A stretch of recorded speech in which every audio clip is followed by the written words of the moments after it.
حضرت علی المرتضیٰ فرماتے ہیں سیدہ فاطمہ نے کبھی مجھے کوئی کچھ کہا ہی نہیں، کبھی فرمائش ہی نہیں کی۔ ایک دن بیمار ہو گئی تو کہنے لگیں، میں قریب بیٹھا تو میں نے کہا فاطمہ زندگی میں تو نے کبھی کچھ نہیں مانگا، اور عزت والے باپ کی عزت والی بیٹی، میرا دل کرتا ہے کوئی فرمائش تو کرنا۔ تو حضرت فاطمہ کہنے لگی علی اگر ایک انار مل جائے نا، اگر ایک میرا دل کر رہا ہے اگر ایک انار مل جائے، ایک انار مل جائے تو طبیعت چاہ رہی ہے انار کھانے کو۔ مولا علی شیر خدا فرماتے میں گیا، ایک انار خریدا بازار سے، 1 دینار تھا میری جیب میں، انار خرید کے جب واپس پلٹا نا تو کہتے ایک بوڑھا شخص، ہونٹوں پہ کمزوری، آپ فرماتے ہیں میرے باپ دادا کی عمر کا، لڑکھڑاتے اس کے ہاتھ اور کہنے لگا علی میں بھوکا ہوں کئی دنوں کا۔ حضرت علی فرماتے ہیں میرے پاس بھی وہ 1 دینار تھا جس کا انار آ گیا، کہتے میں نے اسی وقت وہ انار نکالا،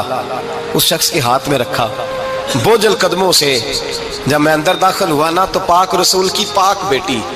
عزت والے نبی کی عزت والی بیٹی، صبر والے محبوب کی صبر والی بیٹی، کہتے ہیں جب میں نے اپنا قدم اندر رکھا دروازے کے تو فاطمہ نے میرا اترا ہوا چہرہ دیکھا تو کہنے لگی علی پیسے اللہ کے راستے میں دے آئے ہو، خیرات کر رہے ہو۔ حضرت شیر خدا رضی اللہ تعالیٰ عنہ فرماتے ہیں میں فاطمہ کی طرف دیکھا تو میں حیران ہو گیا،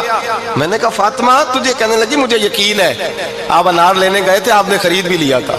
اور مجھے پتا ہے علی میرے ساتھ بے وفائی ہو ہی نہیں سکتی، یہ کسی سوالی نے مانگ لیا ہوگا، علی آ جا، مجھے انار کھانے سے وہ سکون نہیں ملا جو تو اللہ کے راستے میں دے آیا ہے تو سکون ملا ہے، کھانے سے نہیں ملا جو تیرے دینے سے ملا ہے۔ مولا علی کہتے ہیں صبر کر کے میاں بیوی بیٹھ گئے تو دروازے پہ دستک ہوئی، میں اٹھ کے دروازے پہ گیا تو حضرت سلمان فارسی دروازے پہ کھڑے تھے، انہوں نے نا 9 انار مجھے دیے، کہنے لگے نبی پاک نے بھیجے ہیں، یہ 9 انار ہیں نبی پاک نے بھیجے ہیں۔ تو حضرت علی شیر خدا فرمانے لگے ہمارے نہیں کسی اور کے ہیں،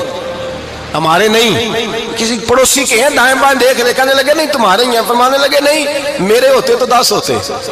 اس لیے کہ اللہ فرماتا ہے من جاء بالحسنۃ فلہ عشر امثالھا، تم ایک نیکی کرو گے میں 10 کا اجر عطا کروں گا۔ فرمایا میرے ہوتے تو 10 پورے ہوتے، اللہ رسول نے بھیجے، اور میرا یقین کمزور ہو سکتا ہے، میرے ہوتے تو 10 ہوتے، یہ 9 ہے۔ حضرت سلمان فارسی نے جیب میں ہاتھ ڈالا، 10واں بھی نکالا، کہا علی تیرے 10 ہی تھے، میں تو تیرا امتحان لے رہا تھا، 10 ہی تھے تیرے۔ یقین کی دولت زنجیریں کاٹ دیتی، یقین کی دولت انسان کو نواز دیتی۔ جب تو لڑکھڑاتا ہوا آیا ہے، میرے نبی پاک نے فرمایا یوں نہ کہا کر کے یا اللہ چاہے تو دے چاہے تو نہ دے، جب مالک سے مانگ تو کہا کر یا اللہ تجھی سے مانگنا ہے، میں لے کے اٹھوں گا،